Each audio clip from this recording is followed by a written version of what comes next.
Hello, my name is Finn O'Hara, and today I'm going to be talking about the Industrial Revolution. First, I am going to talk about where the Industrial Revolution began and why it started there. Then, I'm going to talk about the first industry that was industrialized. From there, I will begin to talk about the role rivers played in the Industrial Revolution and explain how the Industrial Revolution became a series of chain reactions. Finally, I will talk about the transportation that developed throughout the Industrial Revolution and how the Industrial Revolution ended.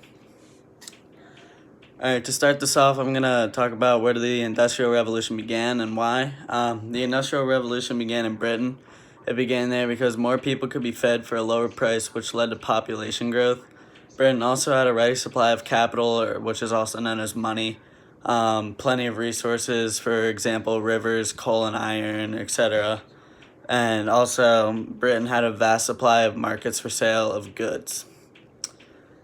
What was the first industry to be industrialized, and how was it? Textiles was actually the first industry to be industrialized.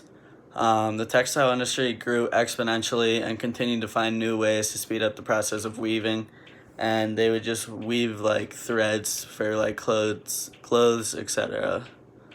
What role did rivers and streams play in the Industrial Revolution?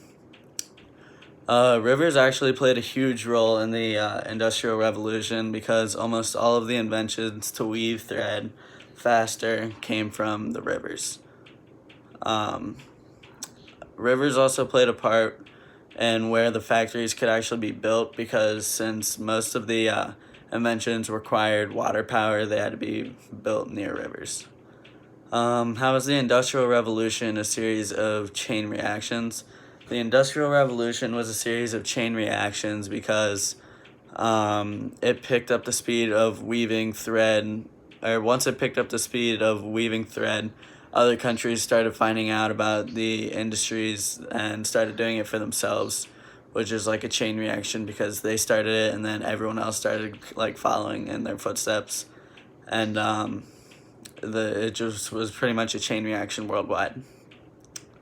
Um, Transportation developed throughout the Industrial Revolution because railroads were being placed in Britain, Russia, Germany, and many other places, making transportation a lot faster.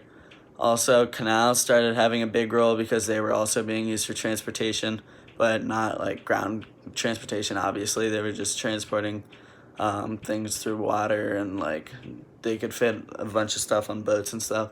And it was a lot easier to travel through there instead of land, besides railroads, which were also first picking up speed right around this time. How did the Industrial Revolution end? Explain. I think the Industrial Revolution is still going on until this day because plenty of companies, they feel like they're not producing enough product for their companies, so they keep upgrading machines and like trying to like speed up the process of like products coming out for their companies. And also, I feel like it's still going on today because